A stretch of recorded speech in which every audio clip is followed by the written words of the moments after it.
ಆಹ್ವಾನ ಪ್ರದೀಪ್ ಟೌನ್ಶಿಪ್ ಡಿ.ಕೆ. ಶಿವಕುಮಾರ್ ಅಲ್ಲಿ ಹೋಗಿದ್ದಾರೆ ಸರ್. ಎಚ್.ಡಿ. ಕುಮಾರಸ್ವಾಮಿ ಹೋಗಿದ್ದಾರೆ. ಸಿಎಂ ಹೋಗ್ತಾರಾ ಅಥವಾ ಹೇಗೆ ಏನು ಒಂಥರ ಹಾಸ್ಯಾಸ್ಪದ. ಈಗ ಸಿಎಂ ಒಪ್ಕೊಂಡಿದ್ರೆ ಹೋಗ್ಬೇಕು, ಸಿಎಂ ಒಪ್ಕೊಳ್ತಿದ್ರೆ ಹೋಗವ್ರೆ ಅಂದ್ರೆ ನಾಟಕಾಡಕ್ ಹೋಗವ್ರೆ ಅಂತ ಆಯ್ತದೆ. ಸರ್, ವಿಧಾನಸೌಧದಲ್ಲಿ ಚರ್ಚೆ ಮಾಡೋದು ಏನು ಇಲ್ಲ, ಬೈರ್ಮಂಗ್ಲಕ್ಕೆ ಬನ್ನಿ, ಅಲ್ಲೇ ಚರ್ಚೆ ಮಾಡೋಣ. ಯಾಕಂದ್ರೆ ಬೈರ್ಮಂಗಲದಲ್ಲಿ ಏನ್ ಚರ್ಚೆ ಮಾಡಬಹುದೋ ವಿಧಾನಸೌಧದಲ್ಲಿ ಅದೇ ಚರ್ಚೆ ಮಾಡೋದು.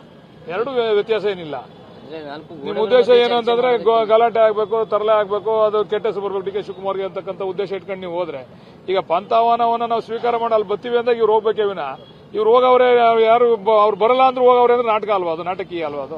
5-6 ಜನ ರೈತರನ್ನ ಕರೆದಿಲ್ಲ, ರೈತರ ಮಧ್ಯದಲ್ಲಿ ಆಯ್ತು, ಅವ್ರ ಕಡೆ ಇರತಕ್ಕಂಥ 10 ಜನ ರೈತರನ್ನ ಕರ್ಕೊಂಬರ್ಲಿ, ನಾವೇನ್ ಬೇಡ ಅನ್ನಲ್ಲ. ಇನ್ನ ಒಂದು 15-20 ಜನ ನಾವ್ ಹೇಳೋದು ಮಾಧ್ಯಮದ ಮುಂದೆ ಚರ್ಚೆ ಆಗ್ಲಿ. ಇದು ಈಗ ಎಲ್ಲೋ ಹೋಗೋದು ಎಲ್ಲೋ ಗೊಂದಲ ಆಗೋದು ಯಾರು ನಿಮ್ಮ ಮಾಧ್ಯಮದವ್ರು ಕರೀರಿ, ಅವ್ರು ಎಷ್ಟು ಜನ ಕರೀರಿ, ನಾವು ಎಷ್ಟು ಜನ ಕರೀರಿ, ನಾವು ಬರ್ತೀವಿ, ಅವ್ರು ಬರ್ರಿ, ಅಲ್ಲಿ ಚರ್ಚೆ ಆಗಲಿ. ನಿನ್ನೆ ನಮ್ಮ ಸುವರ್ಣ ಚಾನೆಲ್ ಅವ್ರು ನಮ್ಮನ್ನ ಕರೆದಿದ್ರು, ಅಲ್ಲಿ ಚರ್ಚೆ ಆಯಿತು.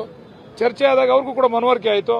ಇದು ಯಾರ್ಯಾರು ಇದರಿಂದ ಬಾಲಿಶವಾದಂಥ ತೀರ್ಮಾನಗಳನ್ನ ತಗೊಂಡವ್ರೆ ಏನು ಅಂತೇಳಿ ಅವರು ಕೂಡ ಅದನ್ನ ಸಾಧಕ ಬಾಧಕನ ಅವ್ರಿಗೂ ಕೂಡ ಮನವರಿಕೆ ಆಯ್ತು. ಅವ್ರಿಗೂ ಕೂಡ ಚರ್ಚೆ ಎಲ್ಲೇ ಆದ್ರೂ ಹೇಗೆ ಆದ್ರೂ ಒಂದು ಚರ್ಚೆ ಆಗುತ್ತೆ ಬಹಿರಂಗವಾಗಿ ಅಂತ ಜನ ಕುತೂಹಲದಿಂದ ಕಾಯ್ತಾ ಇದ್ದಾರೆ. ಬಹಿರಂಗ ಚರ್ಚೆಗೆ ಅವಕಾಶ ಕೊಡೋಕ್ಕಾಗಲ್ಲ ಸರ್. ಈಗ ನಾವು ಬೇಕಾದ್ರೆ ಬಹಿರಂಗ ಚರ್ಚೆ ಮಾಡಬಹುದು, ಅವ್ರಗಳ ಲೀಡರ್ಗಳು ಬಂದಾಗ ಕಾರ್ಯಕರ್ತರು ಗುಂಪು ಇರ್ತಾರೆ, ಸುಮ್ಮನೆ ಗೊಂದಲ ಆಗ್ತದೆ. ಪ್ರಯತ್ನ ಒಟ್ಟಿನಲ್ಲಿ ಆಗ್ತಾ ಇದೆಯಾ? ಯಾಕಂದ್ರೆ ಇರ್ಬೋದು, ಅದು ಅವ್ರವ್ರು ಅನ್ಕೊಂಡ್ರೆ ಅದು ಏನ್ ಮಾಡಕ್ಕಾಗಲ್ಲ.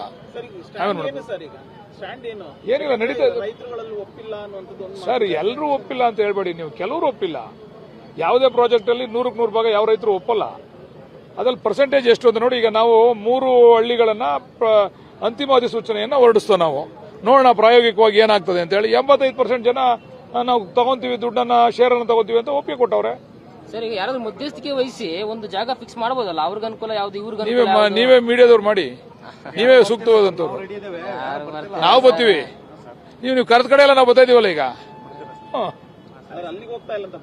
ಸರ್ ಎಲ್ಲಿ ಈಗ ಅಲ್ಲಿ ಗೊಂದಲ ಆಗೋ ಜಾಗಕ್ಕೆ ಹೋಗ್ಬೇಕಾ ಸರ್, ಗಲಾಟೆ ಆಗೋ ಜಾಗಕ್ಕೆ ಹೋಗ್ಬೇಕಾ ಸರ್? ನಾಳೆ ಕೆಟ್ಟ ಹೆಸರು ಯಾರಿಗೆ ಗೊತ್ತಿಲ್ಲ ಸರ್, ಸರ್ಕಾರಕ್ಕೆ ಕೆಟ್ಟ ಹೆಸರು. ನಾಳೆ ಏನೋ ಗಲಾಟೆ ಆಯ್ತು, ಯಾವನೋ ಒಬ್ಬ ಬೇಕು ಅಂತ ಕಲ್ಲು ಹೊಡಿದ ನಿಂದೆ ನಿಂತ್ಕೊಂಡು ಯಾರಿಗೋ ಏಟ್ ಬೀಳ್ತದೆ, ಗೋಲಿ ಏನೋ ಗಲಾಟೆ ಆಯ್ತದೆ, ಆವಾಗ ಇಲ್ಲೇನೋ ಲಾ ಅಂಡ್ ಆರ್ಡರ್ ಪ್ರಾಬ್ಲಮ್ ಆಯ್ತು, ಡಿ.ಕೆ. ಶಿವಕುಮಾರ್ ಅವರು ಲಾ ಅಂಡ್ ಆರ್ಡರ್ನ ಸರಿಯಾಗಿ ಮೇಂಟೈನ್ ಮಾಡಕ್ ಆಗಿಲ್ಲ ಅಂತ.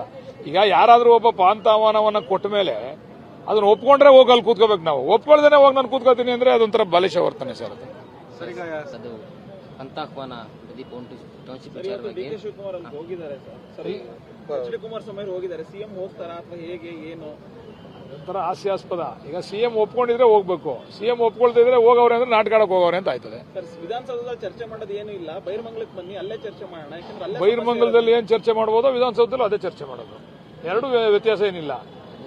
ನಿಮ್ಮ ಉದ್ದೇಶ ಏನು ಅಂತಂದ್ರೆ ಗಲಾಟೆ ಆಗ್ಬೇಕು, ತರಲೆ ಆಗ್ಬೇಕು, ಅದು ಕೆಟ್ಟ ಹೆಸರು ಬರ್ಬೇಕು ಡಿ.ಕೆ. ಶಿವಕುಮಾರ್ಗೆ ಅಂತಕ್ಕಂಥ ಉದ್ದೇಶ ಇಟ್ಕೊಂಡು ನೀವು ಹೋದ್ರೆ ಈಗ ಪಂಥಾಹ್ವಾನವನ್ನ ನಾವು ಸ್ವೀಕಾರ ಮಾಡಿ ಅಲ್ಲಿ ಬರ್ತೀವಿ ಅಂದಾಗ ಇವ್ರು ಹೋಗ್ಬೇಕೇ ವಿನ ಇವ್ರು ಹೋಗವ್ರೆ ಯಾರು ಅವ್ರು ಬರಲ್ಲ ಅಂದ್ರೆ ಹೋಗವ್ರೆ ಅಂದ್ರೆ ನಾಟಕ ಅಲ್ವಾ ಅದು, ನಾಟಕೀಯ ಅಲ್ವಾ ಅದು. 5-6 ಜನ ರೈತರನ್ನ ಕರೆದಿಲ್ಲ, ರೈತರ ಮಧ್ಯದಲ್ಲಿ ಆಯ್ತು, ಅವ್ರ ಕಡೆ ಇರತಕ್ಕಂಥ 10 ಜನ ರೈತರನ್ನ ಕರ್ಕೊಂಬರ್ಲಿ, ನಾವೇನ್ ಬೇಡ ಅನ್ನಲ್ಲ. ಇನ್ನ ಒಂದು 15-20 ಜನ ನಾವ್ ಹೇಳೋದು ಮಾಧ್ಯಮದ ಮುಂದೆ